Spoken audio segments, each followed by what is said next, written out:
I've got the old 1980s rat pedal here, and I found that the switch was going bad. When I'd click it, it'd be kind of half connected at some point. So you can imagine since 1980 to 2025 how many times that thing's been clicked. So got the back off. Here's the guts of it. So I made a map of where these wires are, and it looks like this.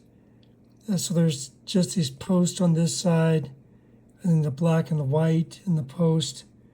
So I've got this DeMont brand silent switch, and it's a great switch, but it's 16 bucks. Relatively quiet. So it looks like it would go like this, but actually the throw goes this way. If you put a tester on here, this is the common right in here, and these are all independent. So I got it mapped out like this, so I'm going to just unsolder that one. Like I'm going to have to take out the circuit board and solder the post onto these two, because they're on that side, and you don't need this middle one. And then on this side, just solder the post to that, and that'll be done. It does look like there's a spacer in the middle on the circuit board, right in there. So I have to make a note of that so I don't crush the circuit board into the frame. I'll have to put that spacer in there and figure out how thick that is. But otherwise, it should be pretty easy. Yeah, this is going to be easy. Okay, so I got this far, and it turns out even if you're pushing the button, you can't get the circuit board out of here. I tried pushing this in. I can't do it with one hand, but it's just about 1 millimeter short, so I'm going to have to unsolder the switch from the board, and I guess get a wrench in there and take that nut off there, and take it from that point. Obviously the board would come out, so I have to put the board in and then put the new switch in and tighten the nut and then solder it on and so forth. Lots of fun here. Tried to desolder these posts, and this plastic is super soft, and it just demolished the whole thing. The posts just pull right out because they hook these wires into there, and when you heat it up to like pull it out, it just pulls out the whole pin. I was thinking of leaving the switch in the case here for the vintage quality, but it's just destroyed when you try to take it out. So then to get that nut off there, I used this vice grip. That was about the only thing that would fit in there thin. I couldn't get a wrench in there or the crescent wrench. So I'm going to take that out and put the new switch in. All right, y'all. Well, I got the nut off, but then there's that post wire back there. I tried to unsolder that, but it's got the hook on the wire going into the pin. So I'm going to have to use these micro dikes here and reach in there and snip that off. It's the only way to go. What a mess.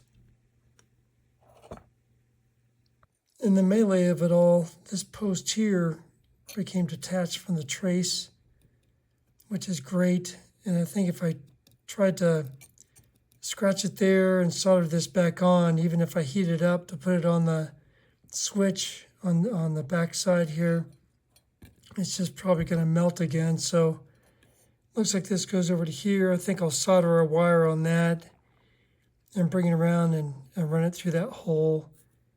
It's quite a puzzle. You got to keep the lock washers on here. I got the gray wire soldered on that pin. I got the nut on, and you got this lock washer, and all this will actually fit in here to start with, going like that.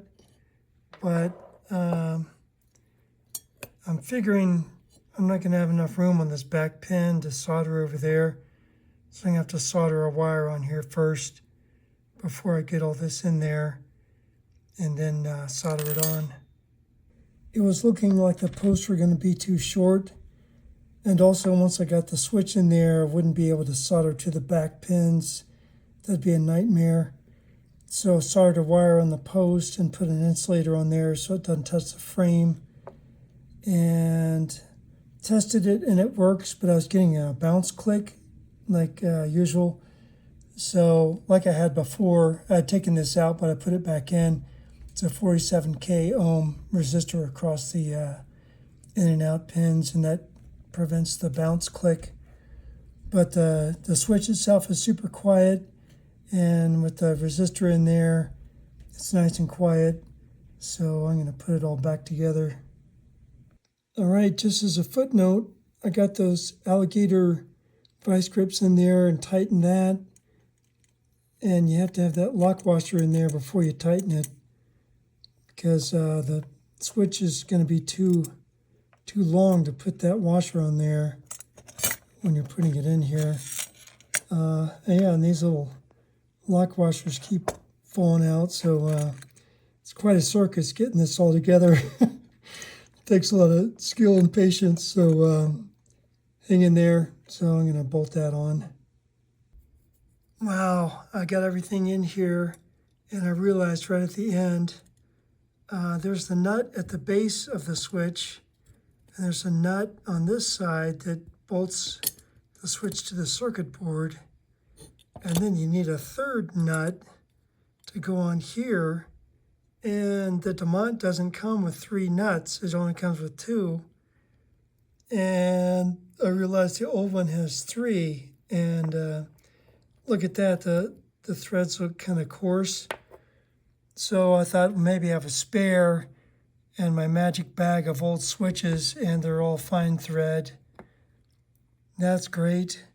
I went through my magic bag of old nuts here from other projects, and I did find one that was the coarse thread, and that fit on there. I was thinking I was going to have to go to Ace Hardware to get one to fit. That's the problem with this. DeMont doesn't make the standard fine thread, at least of all these other pedals in the industry that are fine thread. Like this one happens to be coarse thread, and they only give you 2. So that's a scoop on that. All right, I got it back in the board. Quiet switch. Here's my signal.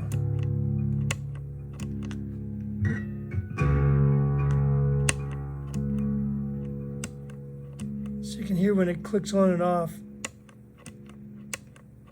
It doesn't have the pop. There it is.